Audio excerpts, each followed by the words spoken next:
우리 그러면 빨리 시장 이야기로 넘어가 볼게요. 오늘 또 준비한 뭐 자료들이 많아서요. 빨리빨리 가야 할 것 같습니다. 자, 먼저 오늘 시장은 네, 별로였어요. 그나마 S&P와 나스닥은 기술주들이 뭐 그동안 많이 올랐으니까 뭐 순환매 차원에서 뭐 내렸어요 이랬는데, 그나마 이제 우리가 위안이 됐던 건 순환매 차원에서 그래도 다우는 가니까, 그동안 못 간 종목들이 가니까 위안을 삼았는데, 오늘은 다우도 많이 무너졌습니다. 1.3% 급락을 했고요. S&P 500 0.8, 나스닥 0.7% 내렸습니다. 아마 주간 기준으로 지금 S&P, 나스닥 다 내림세일 것 같아요. 계속 내렸으니까.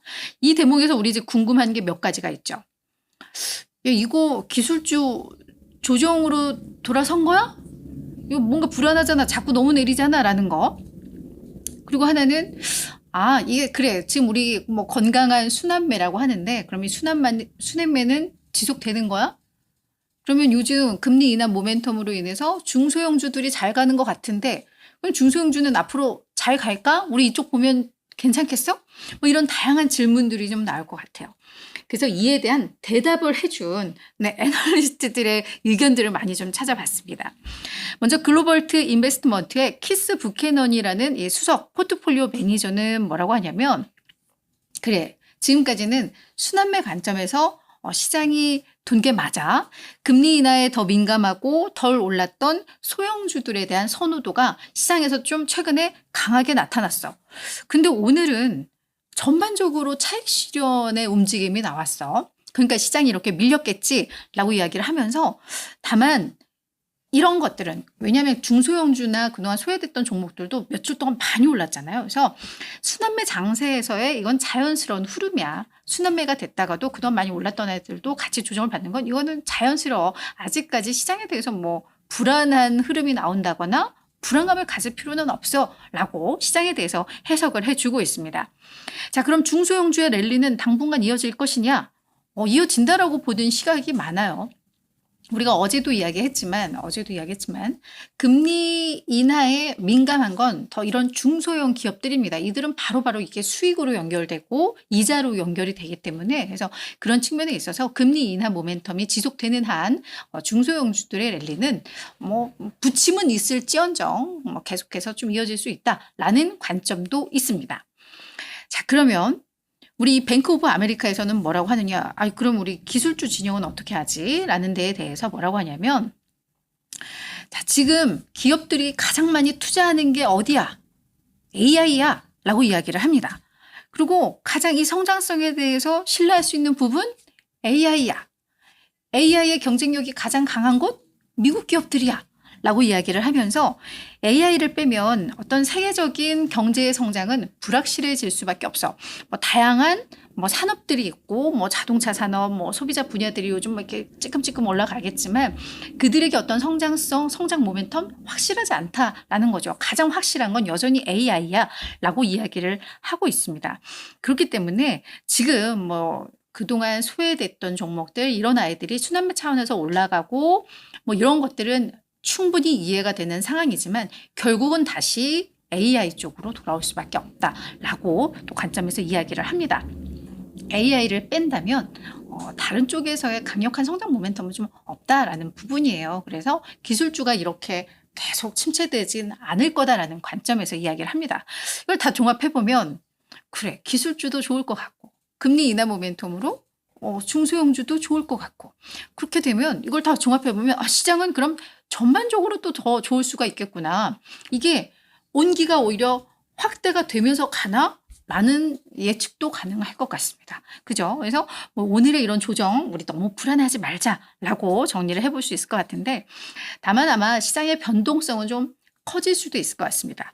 간밤에도 빅스 지수가 전일 대비 한 10% 급등하면서 한 16에 거의 도달했는데, 지금 이제 계속 정치를 앞두고 뭔가 표를 사기 위해서 말들이 쏟아질 거예요. 그렇기 때문에 변동성은 커질 수도 있겠다. 다만 지금 빅스 지수가 한 16 조금 아래에 있는데, 이게 역사적 평균이 21이었다고 합니다.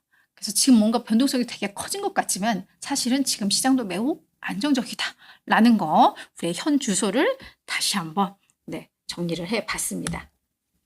자, 그 밖에 경제 지표들도 살펴보도록 할 텐데요. 먼저 주간 신규 실업수당 청구 건수가 나왔는데 이게 예상보다 많이 나왔습니다. 새롭게 실업자가 됐고 그래서 이제 수당을 청구하는 사람들이 월가 예상이라던가 전주보다 훨씬 더 많았다라는 건데 확실히 노동시장은 이제 좀 그 열기가 식고 있는 건 맞는 것 같아요. 다만 모든 지표들이 다 이렇게 밑으로 나오면 이제 경제에 대한 우려들이 커질 텐데 이걸 또 상쇄해주는 지표들이 계속 나와요. 우리 소매 판매도 예상보다 좋았고 오늘 나온 7월 필라델피아 연은 제조업 활동 지수도 예상보다 좋았고 그러니까 이런 것들을 종합해봤을 때 식어야 될 때는 조금씩 식으면서 또 다른 부분에서는 뭐 괜찮게 나오면서 시장이 경착륙에 대한 우려는 하지 않는 상황, 연착륙에 대한 기대감이 유효한 상황이 진행되고 있다라고 보시면 될 것 같습니다. 이제 실적 시즌이잖아요. 이에 대한 멘트도 나와서 정리를 해왔습니다. 모건 스탠리가 이번 실적 시즌에 주목할 기업으로 이제 몇 개 종목들을 언급을 했는데 아마존, 애플, 일라이릴리를 언급을 하고 있습니다. 왜 이들에 대해서 주목을 해야 되냐라고 한다면 일단 지금 소비자들이 가성비 소비를 하기 시작했어요. 안 사도 되는 건 이제 안 사. 이제 물가 부담 때문에. 그리고 조금 더 싼 걸 사. 그죠? 그래서 기업들이 어떻게 대응을 했죠?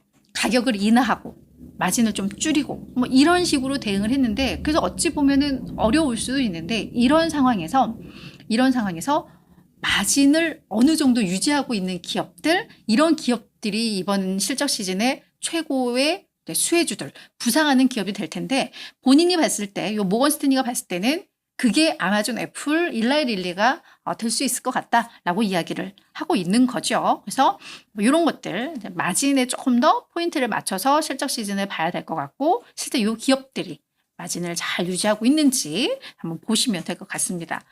참고로 아마존이 지난 16, 17일 프라임데이를 진행을 했었죠.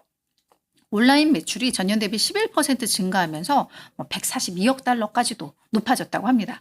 근데 많이 팔린 것들을 봤더니 전자제품, 학용품, 가정용품, 가구나 뭐 이런 거겠죠. 이런 게 생각보다 더 많이 팔렸대요. 그래서 뭔가 소비가 약간은 위축되는 듯하고 뭐 이러면서도 견고한 듯하고 이런 상황인데 결국은 이제 새로운 제품의 교체 주기가 온 것 같다. 네, 그러면 또 뭐가 수혜가 될지 이렇게 또 가늠이 되죠. 애플이나 뭐 이런 애들 기대가 되죠. 그래서 뭐 이런 내용들도 있었으니까 참고하시면 좋을 것 같습니다.